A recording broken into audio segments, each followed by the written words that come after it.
There was a study released last year in the US, and it basically said that 71% of the American workforce is not happy at work, is disengaged by their organization. 71%. And actually, a lot of this, technology is part of the problem. And I wanted to address that. I wanted to try and show people that there is a very different way to use technology in not just our professional lives, but our personal lives too, that really readdress that balance and get people much more engaged and more productive in what they do at work. So when you use something like Facebook or Twitter, it doesn't have to be those platforms, you are using a fundamentally different culture of collaboration. You are saying pretty much, by default, everything I do is open, except for the bits that I choose to keep private. Contrast that to the standard, the culture of collaboration inside most organizations. It's completely inverted. Everything I do is closed unless I specifically say I'm going to share this.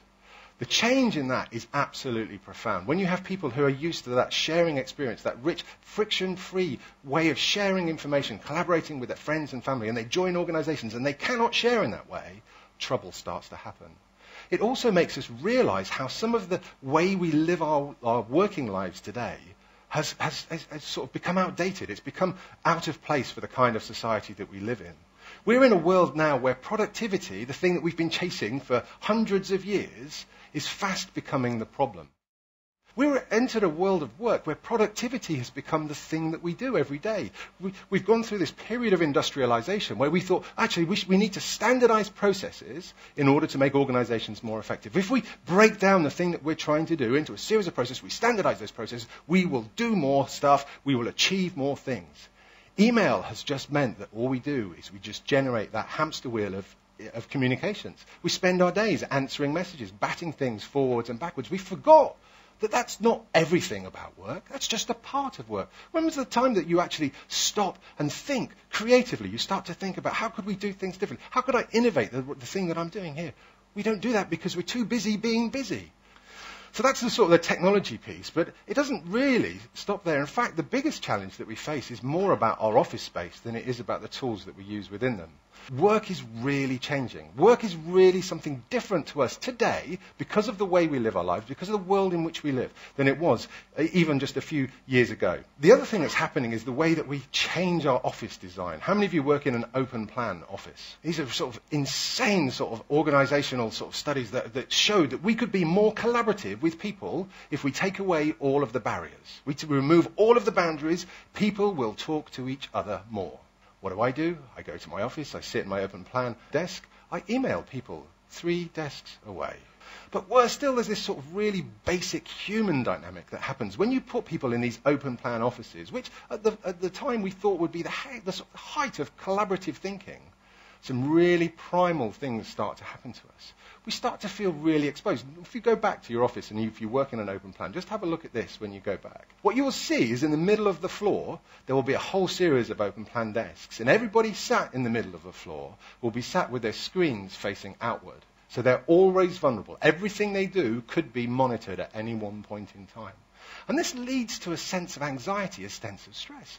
Because I guarantee that somewhere on your floor will be 1 or maybe 2 other desks. And they will be different because they will be the ones where the monitors are facing the window or facing the wall. So that the manager can sit and monitor everybody on the savannah and make sure that they're working and doing the stuff that they need to do.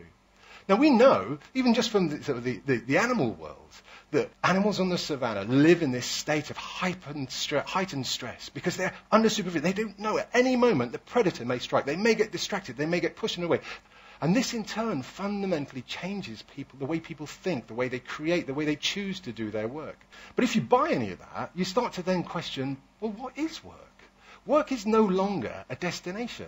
We come through a history of standardization, of industrialization, where in order to work, you had to go to where the infrastructure was. If you were a factory worker, you had to go to where the plant was. We carried that forward into the information economy. You had to go, in the days before the internet, if you wanted to use personal computers, you had to go to the office. It was the only place that you could see them or use them or touch them. And then networks came along. And the only way that you could get on the network is you had to be in the office. The problem is that we now live in a world where none of those things are true. For the average knowledge worker, you don't need to be in a specific location at a specific point in time to access specific services. You have, most of you, I would guarantee you, looking at some of you even doing it now, have all of the tools that you need in the pocket, in your pocket or in your bag, and you can work from anywhere. And yet what do? We're so ingrained in working in this way, we still do this insane thing. We commute every day to be in the same place at the same point in time. And that leads us into this definition of flexible working. We've been talking about flexible working for years. And the problem with flexible working is when I say flexible working, most of you will probably hear working from home. Well, yeah, working from home is a part of it, but actually this is about choosing the location where you want to be. It's also about you taking control of how you work and how you use the tools that are in front of you. I spent some time with some friends over the weekend, and I was just amazed by a conversation that was happening. And you may have had conversations like this. This is where people start bitching and moaning about email. Oh, God, I've just looked at my email. You know, it's a Sunday afternoon.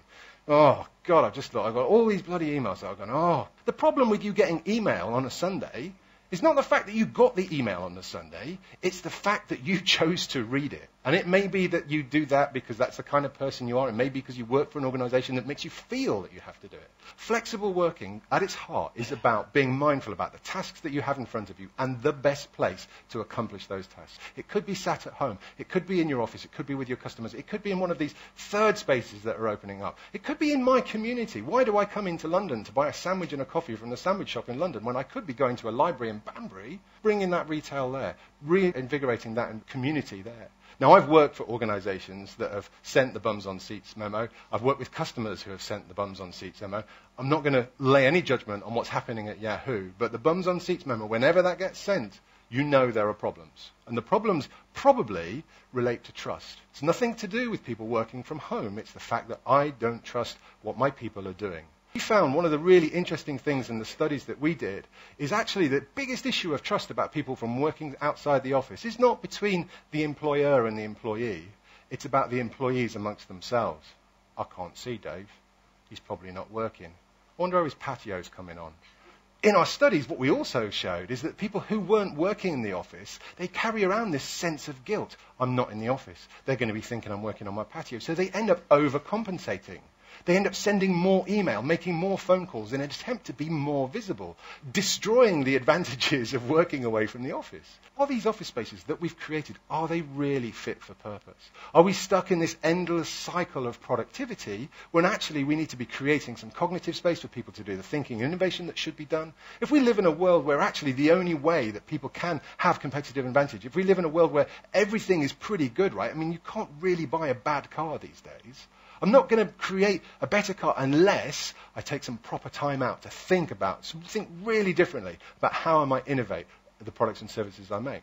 I'm not going to do that if I spend all my time sat in front of email. We need to think really differently about the office space that we provide. The collaboration and the community that we have for our people has to fundamentally change if we're to live up to the opportunity. And so for most organizations, it's about this really hard thing. It's about having the confidence to let go. The confidence to empower your employees, the people that you work with, to choose the best place to work for the tasks that they have in mind, the best tools, to use them in the way that they want. That's a really scary place to be for most organizations. And trust me, from an IT perspective, it's a hugely scary place to be. But if you do that, if you put the right kind of infrastructure in place, the right kind of culture, the right kind of process, actually you can make things happen.